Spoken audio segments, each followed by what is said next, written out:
What's poppin', farming family? How y'all doing today? Today, we're checking out the Neonic Flow. This is their new paddle. It is a Gen 2 paddle. It's a hybrid. It's not like other hybrid shapes. I just want y'all to know I got a 10% discount code for them. It's Farmer. If you use that at checkout, like I just said, you'll get 10% off. Repeating myself like a parrot over here. But yeah, let's get into the specs, the RPMs, the twist weight, the swing weight, all that good stuff. Hope y'all been doing good. Let's start with the pop. Okay, if you saw my Groovin' Movin' 16S review, I said that it was really plush compared to the other Gen 2 raw carbon fiber paddles. Now, when I'm talking about the Flow isn't quite as plush as the 16S was, but in terms of hybrid shapes, this is easily one of the more plush hybrid shapes that I've played with. I would put this right there with the R1 Pulsar, maybe even a little plusher than the R1 Pulsar in terms of pop. The face is not stiff by any means. If the double black diamond or some of the other stiffer face paddles were sort of a put off for you, this one is kind of the complete opposite. So if you're wanting for a more plush feel, this one is definitely one I would go to over those. Now, when you're talking about the power also, these hybrid shapes don't have the power that the elongated paddles have. That's, it just makes sense. There's not as much head heaviness. Now, with this paddle, it feels very similar to the Volair Mach 1 Forzas and the R1 Pulsar in terms of power. You're not going to be blown away by it, and you're also not going to be severely weakened by it either. Overall, it's just average. So if you're wanting something with a crazy amount of power, you are probably going to have to go to an elongated paddle because hybrid shapes aren't going to give you what you want. But I feel that the elongated paddles and the swing weight on it is a bigger con than losing a little bit power. So hybrid shapes like this, that's why they're becoming a little more popular. In terms of control, this thing is so easy to control compared to most Gen 2 raw carbon fiber paddles. Like you heard me say, for the pop, it is a pretty plush feeling paddle. So your dinks, your drops, your resets, blocks, anything that that takes control or some amount of softness will definitely be better on this paddle than it is on most of the other Gen 2s that you've played with. So if you're wanting a more controllable Gen 2 raw carbon fiber paddle, this one might be right down your alley.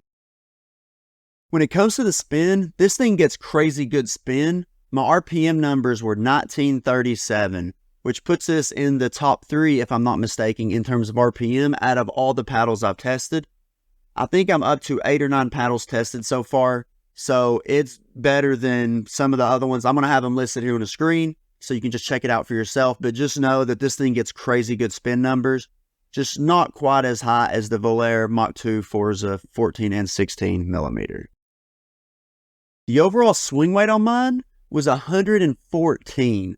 That is really light, swinging for hybrid shapes. Most of the hybrid shapes I've tested have been like 116 to 118. Don't get me wrong, 114 to 116 is not going to be some crazy drastic difference, but this is on the lower end for the hybrid shape paddles, which means you are going to get it around slightly quicker than you do some of the other hybrid shapes.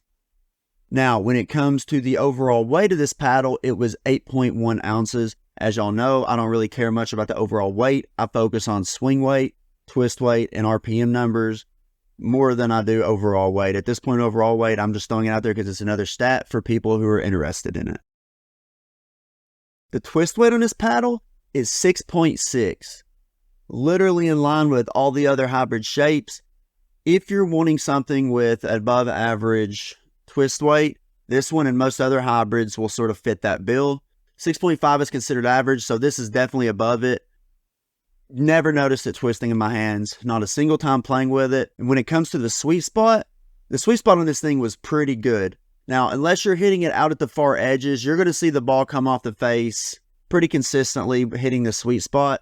Now, with the edgeless paddles that are coming onto the market, the twist weight's lower, the sweet spot's smaller.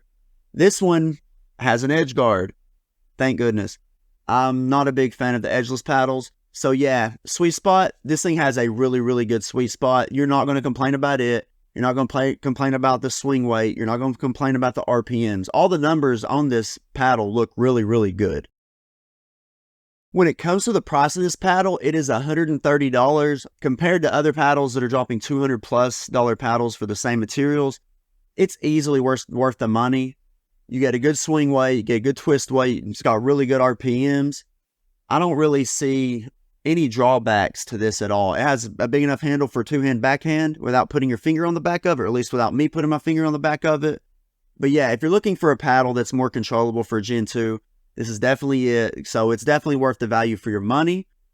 If you've had, their previous Neonic paddle, this one feels way different. Just beware of that. But if you've got this paddle, comment down below and let me know what you think, or if your thoughts align with mine, or if they're slightly different. I'm always, wanting to hear people's opinion. But until next time, stay safe, have a good day, drink plenty of water. Peace, y'all.